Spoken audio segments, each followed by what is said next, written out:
This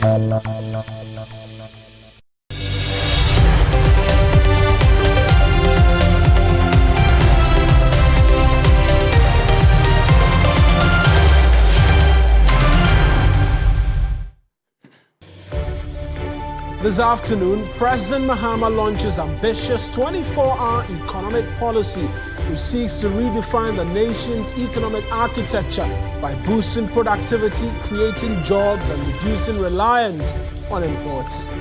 Also, Administrator of the Minerals Development Fund, Hannah Bisu, vows to sustain her anti-Galamsey fight until significant progress is achieved. Plus, one city energy sector levy on all petroleum products set to take effect on July 16, following a temporary suspension by government.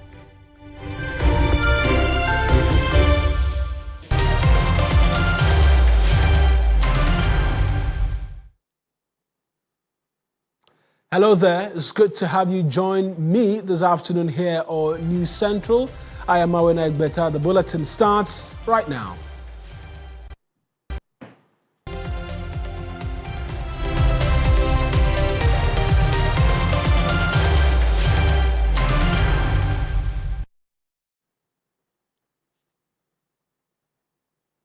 Well, starting from the capital here in Accra, because President John Mahama says the 24-hour economy will strengthen our agricultural drive and bring back policies of the late Kwame Nkrumah, which sought to decentralize development and connect rural communities to urban cities. During the launch of the 24-hour economy in Accra, the president assured that government will facilitate the success of the policy through enhanced partnerships with the private sector. Our task now is to move from vision to implementation, from aspiration to action. This launch is not the end, but it is the beginning of a massive national mobilization.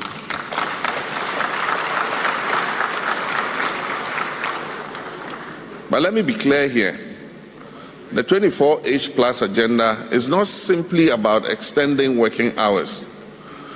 It is about unleashing productivity, expanding opportunity, accelerating exports through well-structured, multi-sectoral and inclusive interventions.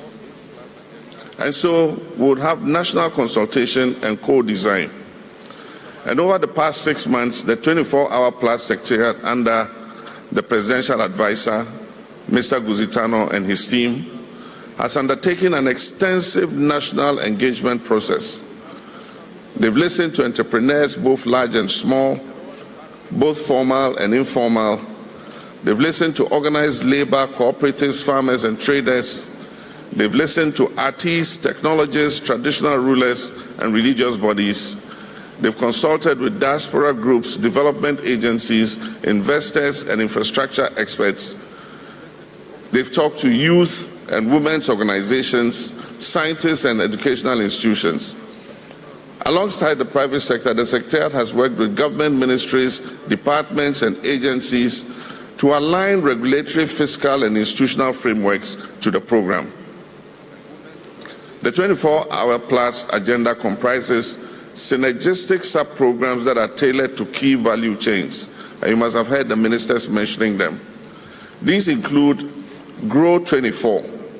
Now, Grow 24 is about boosting agricultural productivity, agro-processing, and food security. Make 24 is about revitalizing our manufacturing and industrialization. Build 24 is about accelerating infrastructure, construction, housing, and public works. Show 24 is about harnessing Ghana's rich creative, cultural, and tourism assets.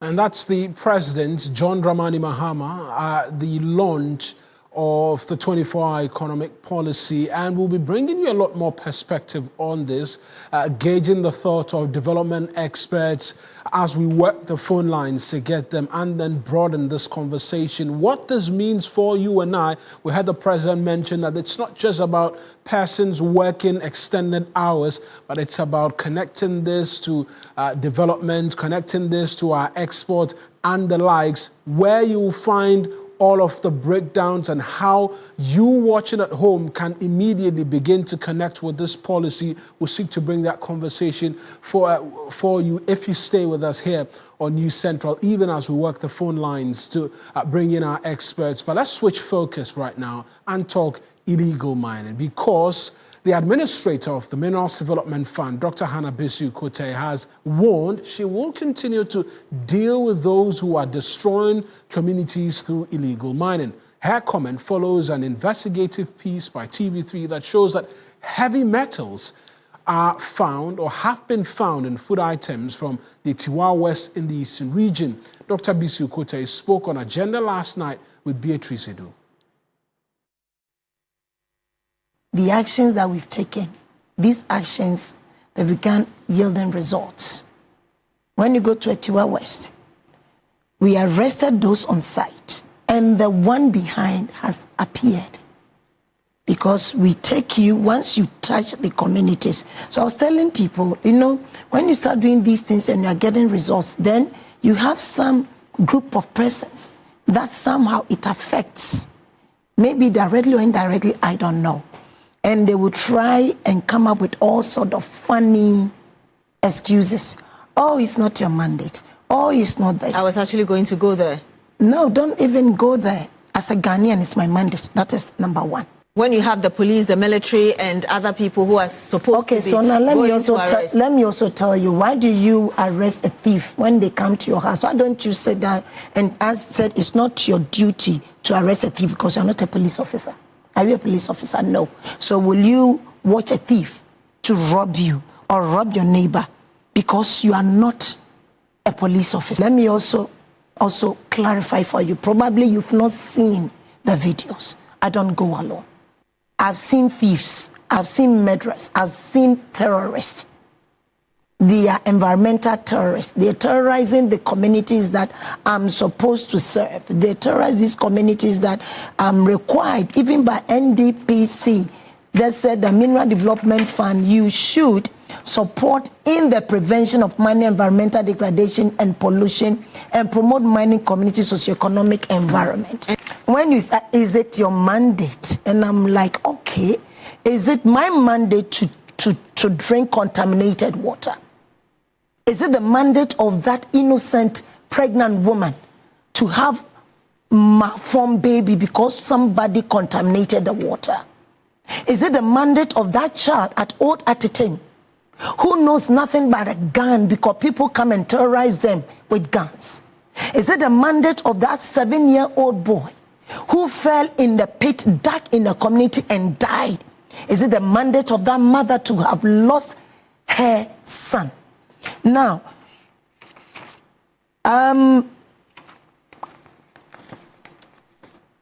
Section 5 of application of the fund, A, says we are supposed to redress the harmful effects of mining on affected communities and persons and promote local economic. Those ones are put aside.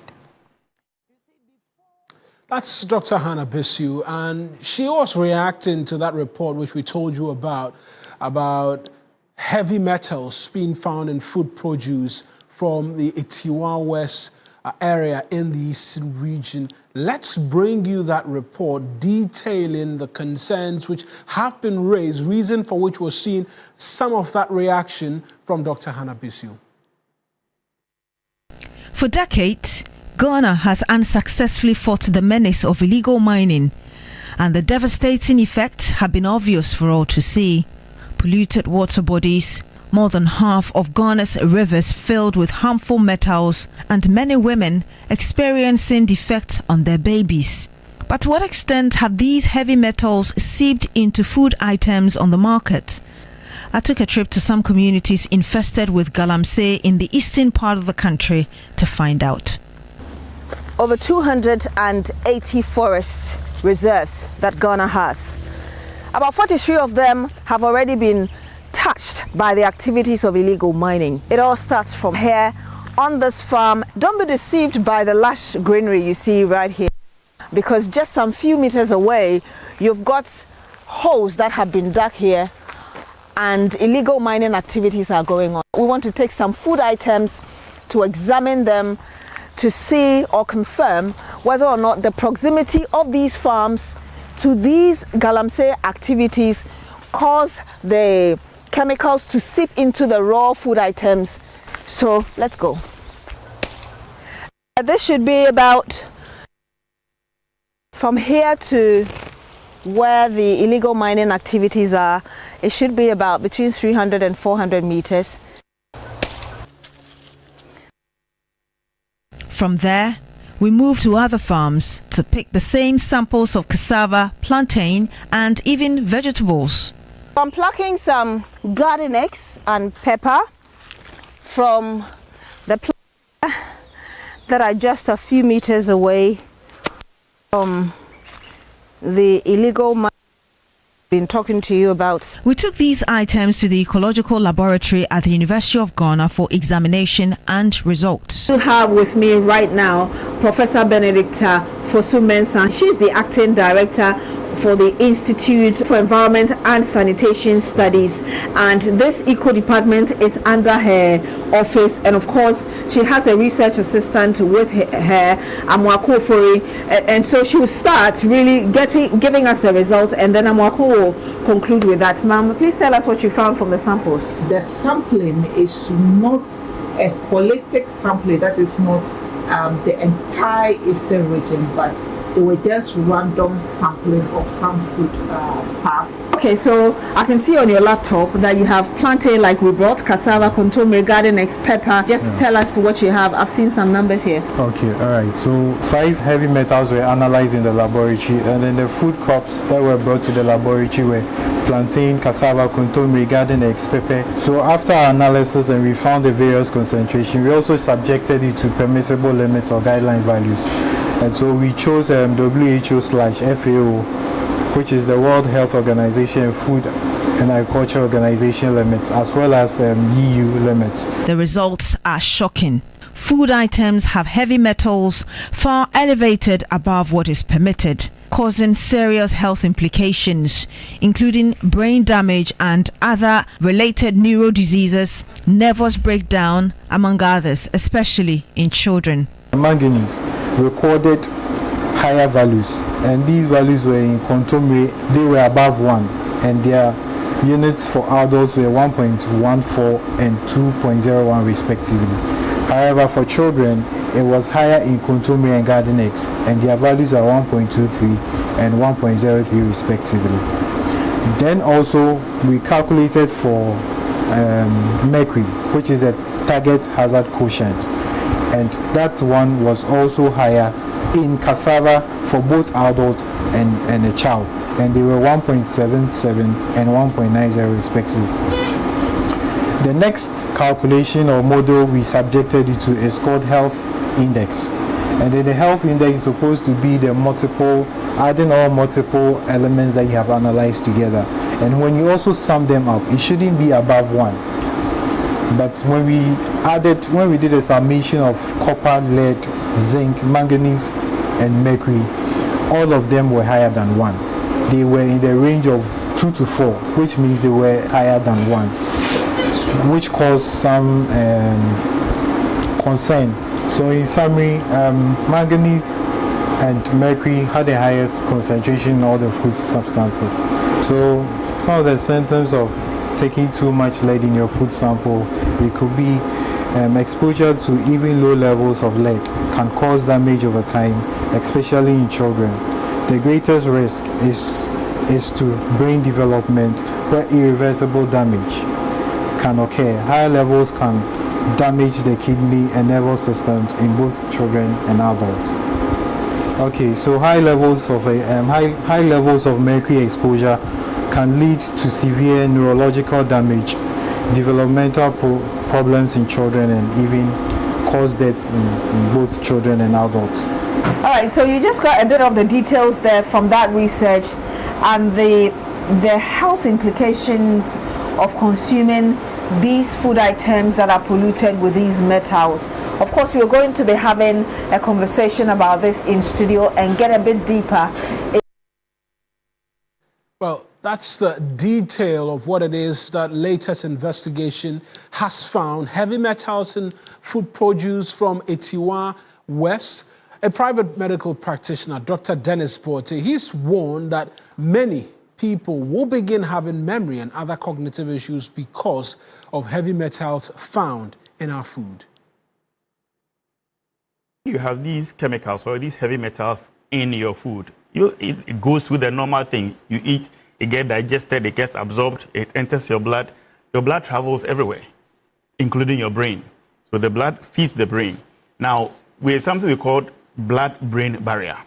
So at the blood-brain barrier, these metals, be it mercury, be it arsenic, be it lead, some of them can seep through into the brain substance. And therefore, they cause damage to the brain substance itself. So with time, it keeps accumulating in the brain substance. And it will bring to the fore, a neurological problem. So people have cognitive issues. Memory will be a problem.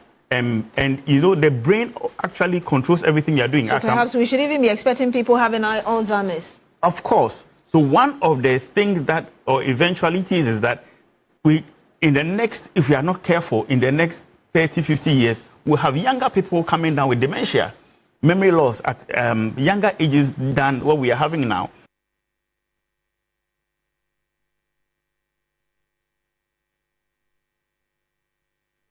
And you heard a bit more on the challenges we possibly could have on our hands if the issues of Galamsey are not greatly dealt with. We're going for our very first break here on News Central. When we return, we talk some numbers for you in terms of investor confidence in short-term borrowings or government treasury bills and what really the effects could mean for us in the medium to long term. All of that if you stay with us here on News Central.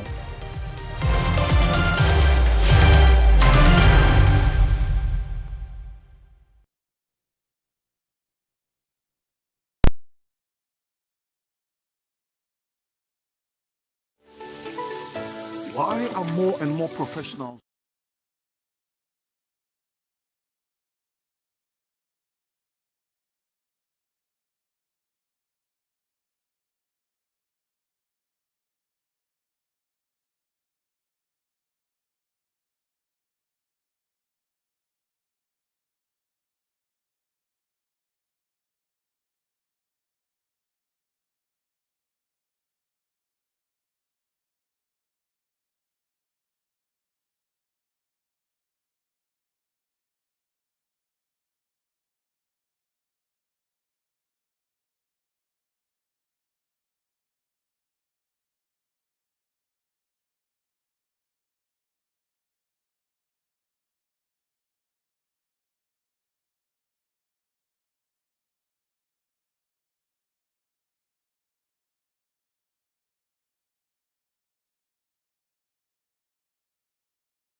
You're welcome back to News Central. And by the numbers for you this afternoon, Ghana's government is rapidly losing investors' confidence in its ability to manage short-term debt as Treasury bill yields plunge below 16%, down from 28% just a year ago. Today on By the Numbers, we put the declining yield on T-bills to some scrutiny. And we know that in what many see as a desperate attempt to slash borrowing costs, the government has missed its Treasury bill auction targets for 5 consecutive weeks, raising concerns about its fiscal credibility. While officials claim the strategy reflects improved inflation and economic stability, critics argue it's a form of market manipulation, one that's actively eroding trust in government securities. Investors are now flocking to the Bank of Ghana bills, offering nearly 28%, signaling a growing preference for central bank instruments over the government's Treasury bills. The gap between Treasury and BOG yields is now seen as evidence of distrust in the government risk profile and a red flag for broader market sentiment. Let's take a closer look at what the numbers are saying, and we're going to do just a quick walk down the last 5 weeks, particularly on the 91-day Treasury bill rate. And remember, we mentioned that a year ago it stood at 28%. Now it's below 16%. What it means and what it could mean in the long term to the economy is why we're having this conversation. And so in the last 13 weeks, obviously we'll have 13 bids. The only time the government has accepted the bids and it has exceeded what its targets were is 3 times out of the 13, meaning the remaining 10, the government has simply just said, you know what, I have enough. Yes, I came with this target, but I'm not going to take excess money from you investors who are pushing your money to me that I take. And so in the last 13 weeks, the total number of bids that we've actually seen, the amount raised, 54,244,000,000 cedis. That's what the government has raised. As against their own target, we see a shortfall of some 13 billion cedis, 478 million Ghana cedis. That's the overall shortfall against the target. I don't want to bore you with the details as to looking at the last 5 weeks and what each numbers have said, but now we know that average 91-day rate stands at 15.12%. We want to compare that to what it is that the Bank of Ghana is offering now. And like again, I mentioned, we've seen just 3 times where there have been surpluses, where the government has accepted more in terms of the bids from investors than it actually targeted for itself. And that gave it in excess of 1 billion cedis.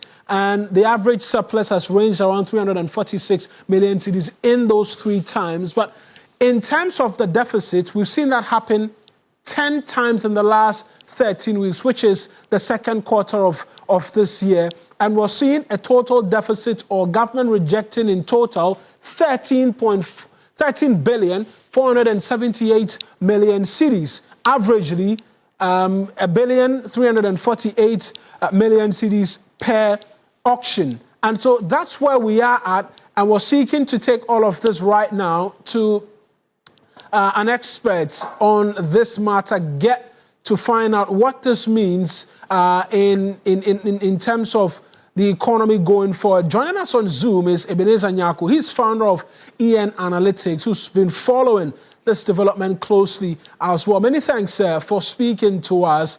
Is there a reason for investors to be worried with government rejecting or investors rejecting government debt due to poor returns, or we possibly could be seeing deeper concerns about fiscal policy credibility? Yeah, good afternoon to your viewers and to you as well. I do not think that, the government has too much to worry in terms of getting resources to finance its developmental projects. You realize that, inflation has been declining. And so it gives the government some room to lower the rate that it pays on the Treasury bills. We should remember that the the Ghana Statistical Service has just published its June inflation, and we are talking about slowing down to around 13.7%, which is very significant. So previously, investors were worried about the negative returns on their investment. But as inflation eases, I mean, they will be happier to go for the lower rate. But one big issue, as you mentioned, is the high rate that is being paid on the Bank of Ghana bills. And because it offers a very high rate, you realize that it is always almost oversubscribed. Right. But that is the Bank of Ghana's policy of trying to mop up excess liquidity within the system in a way to target inflation.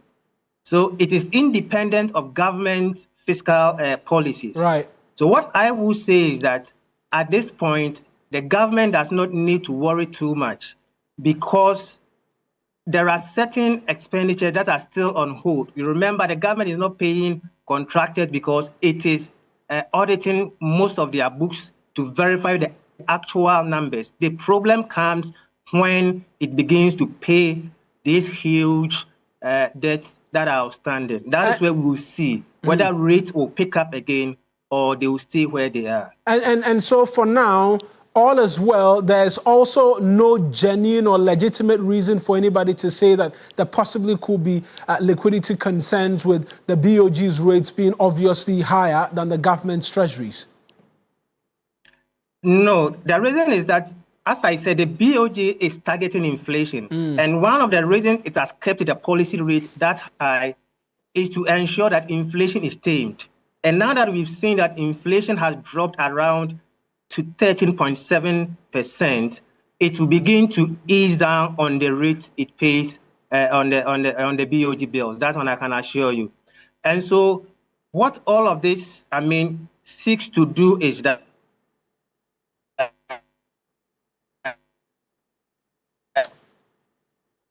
right. It looks like the connection with Mr. Nyako not being too friendly. Well, yes, he's back. Mr. Nyako, we lost you just briefly. You were seeking to make another point on what all of this could mean outside of the fact that the BOG is mopping up excess liquidity, which is seeing inflation drop into the 13th percentile regions. Make that last point for me as well.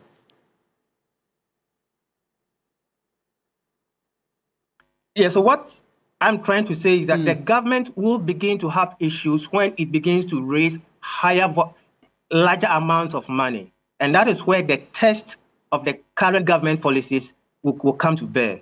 But for now, averagely in a week, it is borrowing around 4.4 billion on the Treasury bill market. And so it is not that much high. Remember last year, averagely a week, we were doing about 6 billion a week. Currently, we are doing about 4.4 billion. So when the demand begins to increase, that is where we will find out whether the government will keep to the current rate or it will up the rate that it gives to investors. Right, but for you, for now that we're not paying these debts, we should continue in this trajectory because it's seen inflation as well continue to come downwards. No, but more specifically, there isn't that much choice for short-term investors in the country. But the local bond market has completely collapsed. Okay, and so there is no alternative.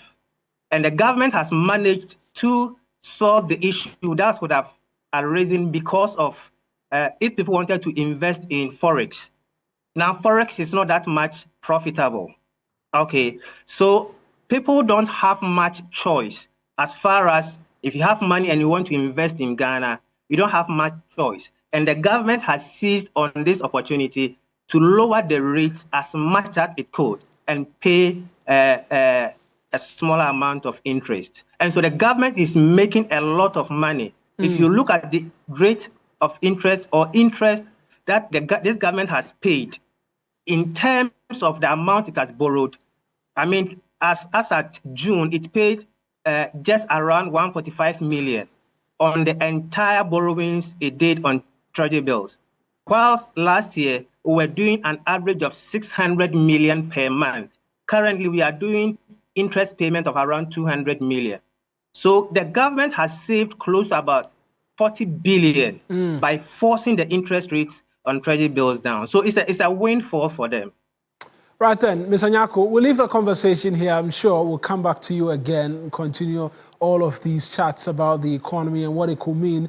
For a lot of you watching at home, all of these numbers crunching and inflation going down and government making windfall, as Mr. Nyako is talking to us about, should be reflective in your pocket. And we will, in the coming days, try to explain bit by bit how all of these positive dynamics that have been chalked in the last few months will positively as well reflect in your pocket. But that's it for you by the way of By the Numbers.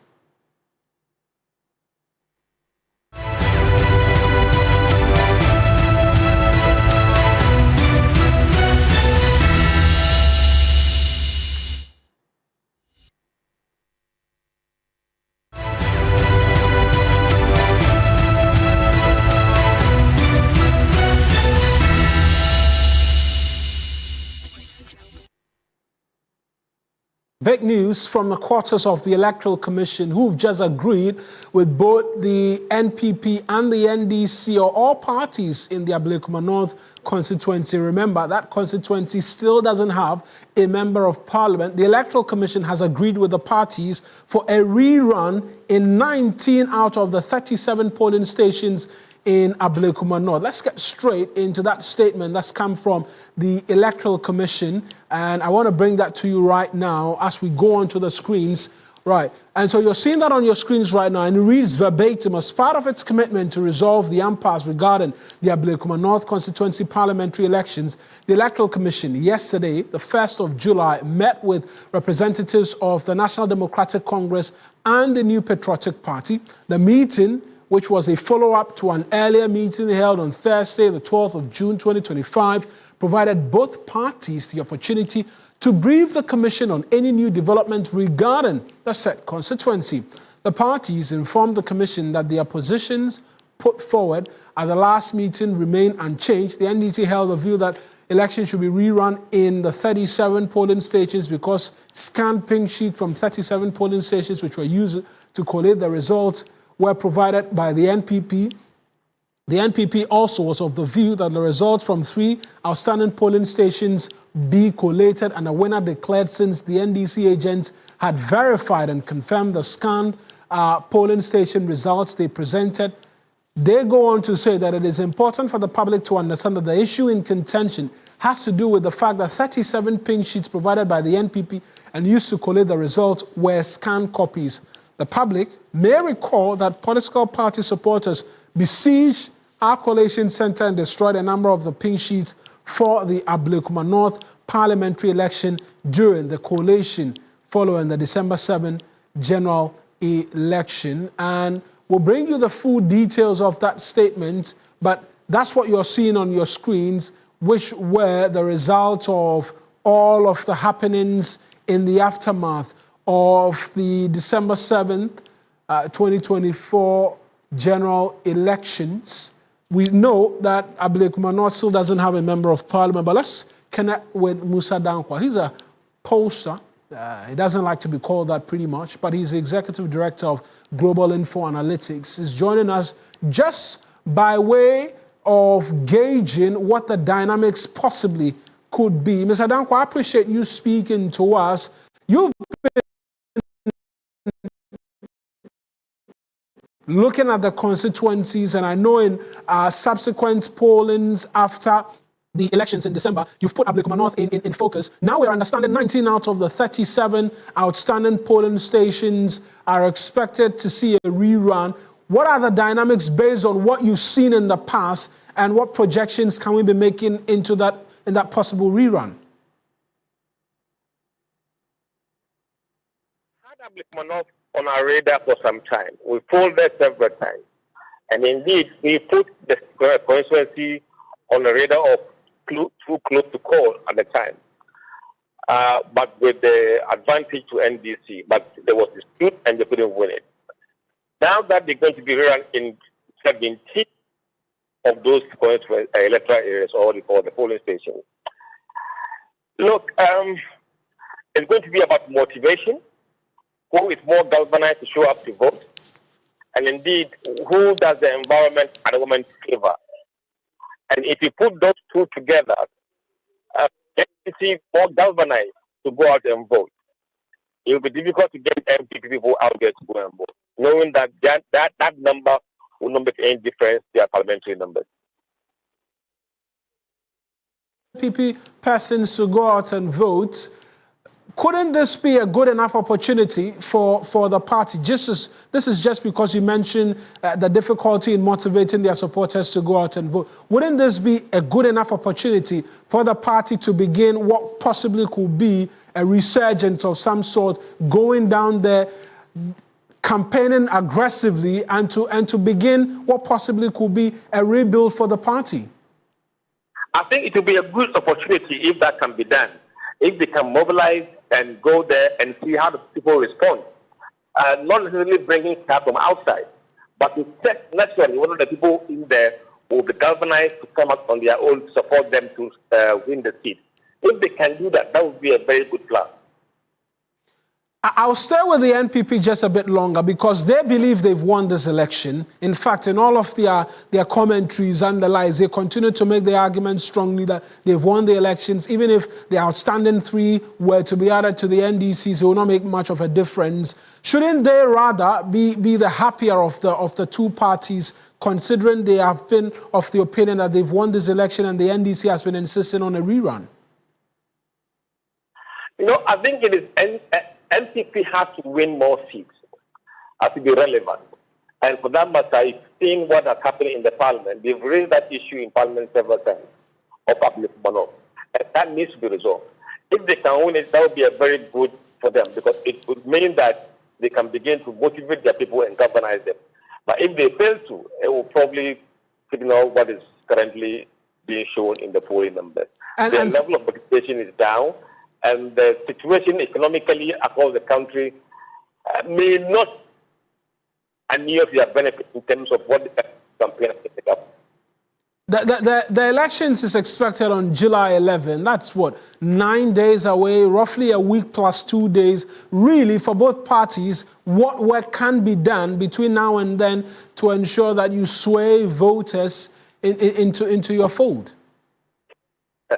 I mean, for the NDC, they have to use their current record to campaign with. We have done this, we have done that, we have done that. MPP can also use with what they could think would be lack of performance in the government. Say, look, they have failed here, they have failed there, so let's give us the numbers so we can keep them on check. I think MPP has the hardest message than the NDC with regards to Ablekuma elections. Mr. Dankwa, thank you very much. Short notice, but you've joined us. I appreciate you as always. Musa Dankwa is the Executive Director of Global Info Analytics, and most definitely we'll be getting the reactions as well of the two political parties. The NDC, who have always demanded that this happen, they in fact were demanding all 37 be rerun, but the Electoral Commissioners opted for 19 out of that number. What do they make of it? What as well will the NPP be making of it as well? They were of the view that let's proceed and just get a declaration, because the Electoral Commission from time immemorial said they just wanted police protection. And so it's even in terms of the conversations, it will be interesting to understand what has shifted all of the dynamics to now the EC agreeing to conduct a rerun for this particular constituency. But let's move away from that to something which will be of interest to all of us as Ghanaians, because the Ghana Revenue Authority has announced that the Energy Sector Levies Amendment Act 2025, Act 1141, will take effect on July 16 following a temporary suspension last month. What you know as the D-Levy, which imposes an additional 1 cedi per litre on petrol and diesel, is intended to help settle debts in Ghana's energy sector. Initially scheduled for June 9, 2025, its implementation was deferred twice by the GRA. In a statement signed by Acting Commissioner General Anthony Akwesi Sapong, the GRA explained that after a comprehensive assessment of current market conditions in line with the government's commitment to economic stability, a revised rollout date has been set for July 16. The authority has directed all stakeholders, including importers, fuel distributors, and custom agents to comply fully with the amended law by the new deadline. The passage of the bill on June 3 faced resistance from the minority, who described it as hypocritical and unconscionable. The latest survey, as well by Global Info Analytics, has revealed significant number of Ghanaians, well over 55%, are in support of paying that extra 1 cedi. Let's get onto the phone lines right now and speak to Public Relations Officer of the Energy Ministry, Richmond Roxon, who's joined us right now. Mr. Roxon, thank you. This levy, we know, has faced some stiff opposition by a cross-section of Ghanaians, including the minority in Parliament. Is there a particular or specific reason why you're intending to go ahead and now fix the date? Good afternoon to you and good afternoon to your cherished viewers. First and foremost, let me say thank you to the good people of Ghana for the support, the stakeholders, the drivers, the OMCs, and COMAC, I would say, and then the BDCs for the support for this levy. Initially, concerns were raised, and as has always been the case, the Minister of Energy and Green Transition continued to engage stakeholders. So that now there's been a lot of endorsements and support, and as you all rightly referred to, the Global Info Analytics survey shows that the people of Ghana want stable power supply, and they recognize that this will be a key intervention to resolving the problems, especially liquid fuels when it comes to the production or generation of power. Initially, we were supposed to, when this amendment was passed, we were supposed to start implementation, but the OMCs raised some issues. As conscious as the government is, the government stayed the decision, engaged and resolved the issues that they had, and we're supposed to implement this from the 16th of June. Before that, we had unfortunate conflict between the two countries that led to some disturbance in geopolitics and the prices of crude oil and fuel on the international market. The monitoring has been done as the President directed, that the Minister of Finance as well as the Minister of Energy and Green Transition to monitor to ensure that the gains made are sustained.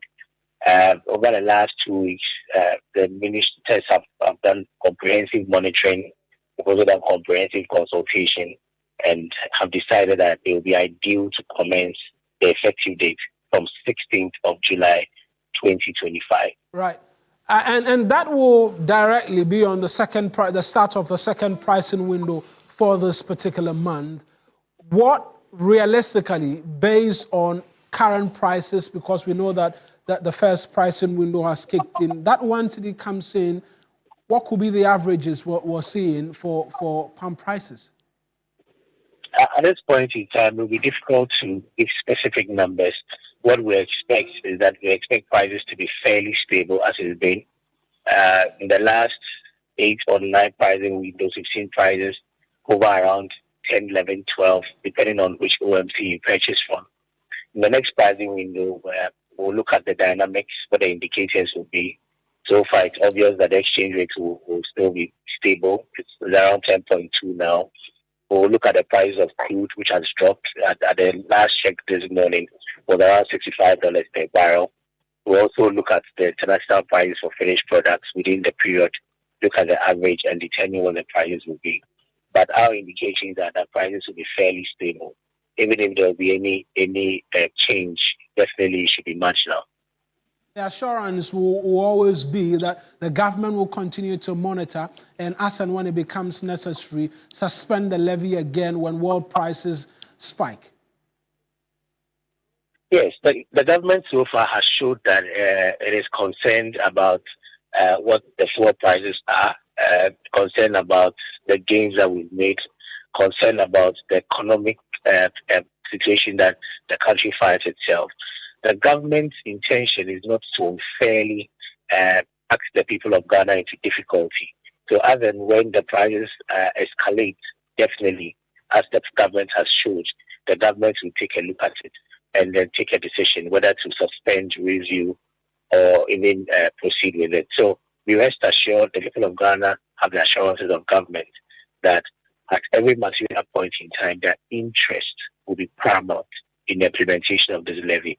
The most important thing is that the power challenges must be dealt with decisively. Once this levy is introduced, we'll have a dedicated fund to procure liquid fuel and then also resolve some of the challenges that we've seen in order to give the people of Ghana a clean energy sector that we met it.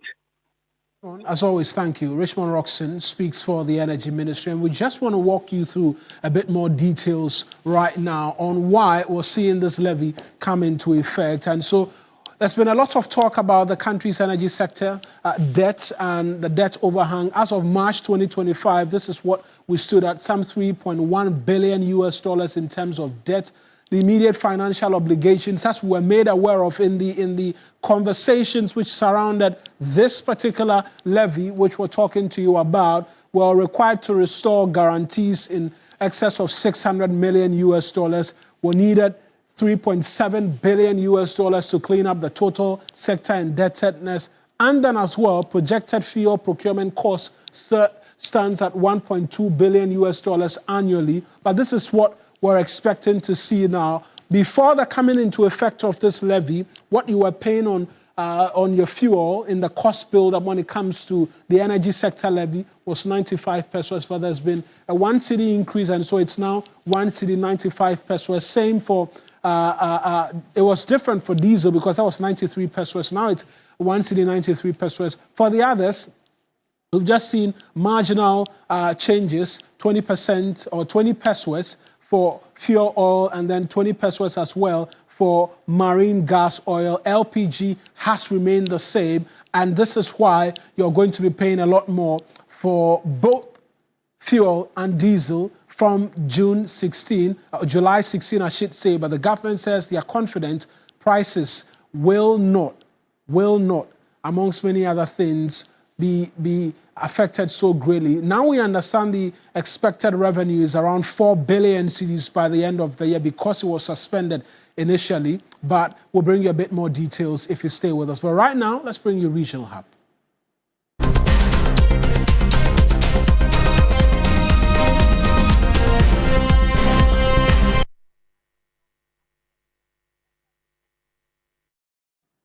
Now, in a bold step to clear the sidewalks and major intersections of the principal streets of the central business district of Tamale from unauthorized trading activity, the Tamale Metropolitan Assembly is embarking on a decongestion exercise. Even before the exercise, most of the traders had already vacated the streets. MC Eve of Tamale, Abu Takoro, emphasized the exercise will be carried out every day until the entire street of Tamale is free from unauthorized trading activities. Let's take you there right now. Christopher Marco is my colleague in Tamale. He'll join us any moment from now so we can get an understanding of what the situation is. Chris, tell us how the exercise has been so far and how sustainable this will be. Yes. So, Marwin, I must say that the exercise for day one has been very successful because more of the traders who hitherto were at the principal streets of the Tamale Metropolis doing their business have been moved. Most of them have also been asked to come to the Tamale Metropolitan Office to have an engagement with the task force because, according to the mayor, there is going to be a task force that will monitor the situation on daily basis to ensure that the traders comply with this exercise. The Metropolitan Chief Executive has also indicated that this exercise is not going to be a 9-day wonder. They are going to ensure that almost all the principal streets are cleared of traders to allow free movement of traffic. Let's take a listen to what the Metropolitan Chief Executive, Abu Takoro, has been saying.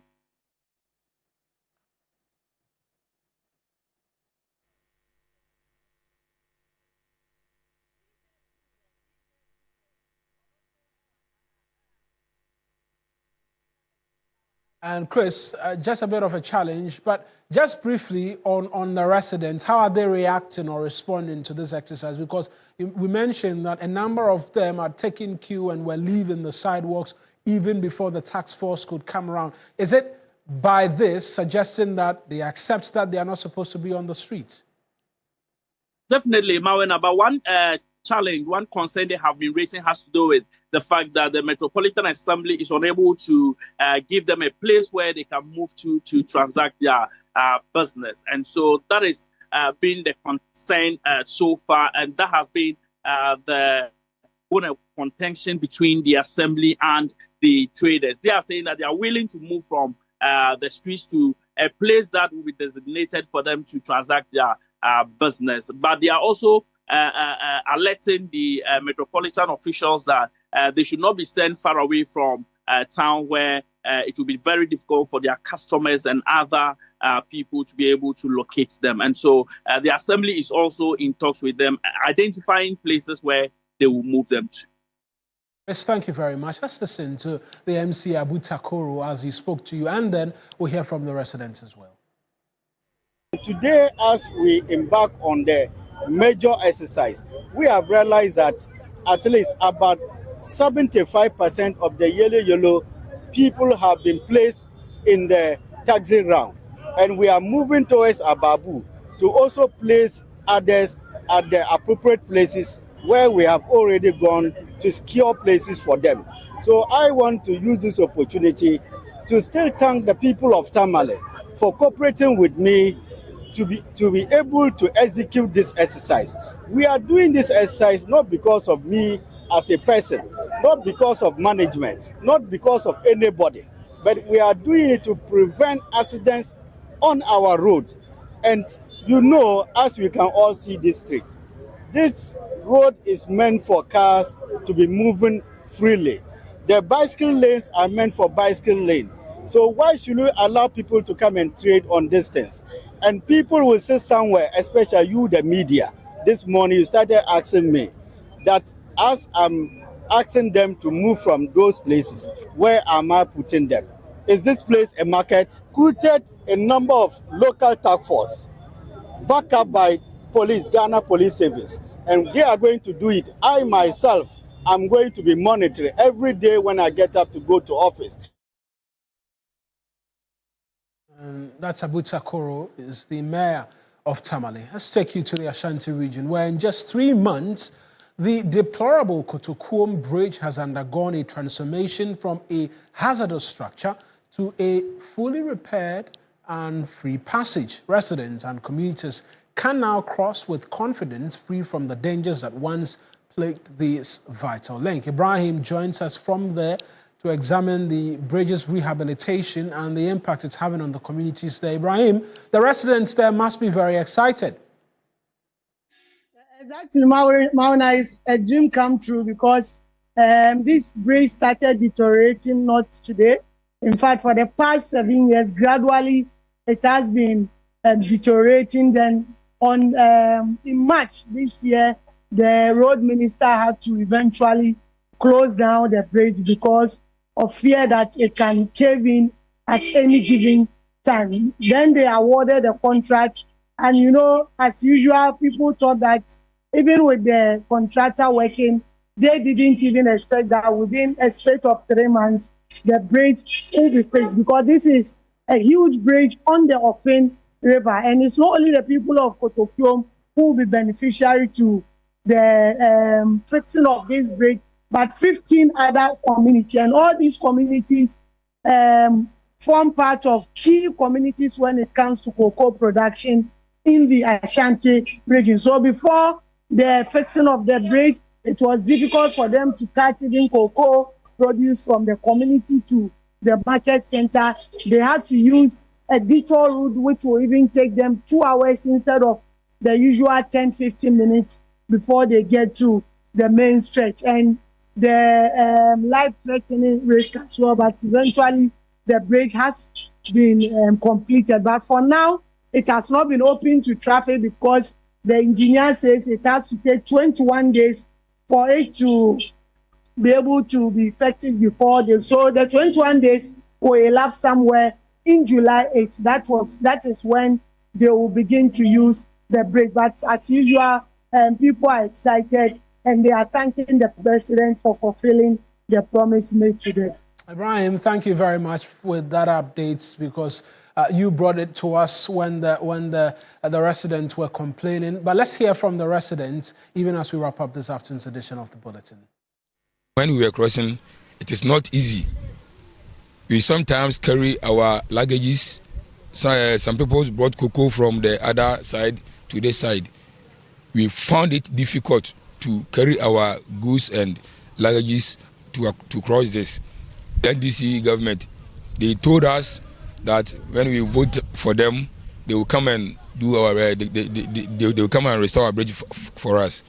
And we have seen that they have done well. They have fulfilled their promise. We are happy so much because we have about 15 communities from here going. We have 15 communities. We are happy now.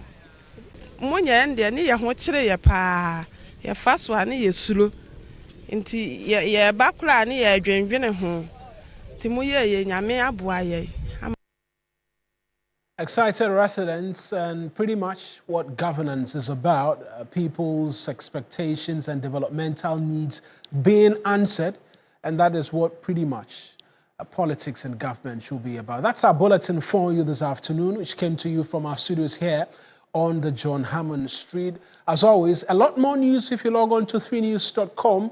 I am Mawina Egbeta. Up next on your television, the afternoon show with Anita and Godwin. Many thanks for watching.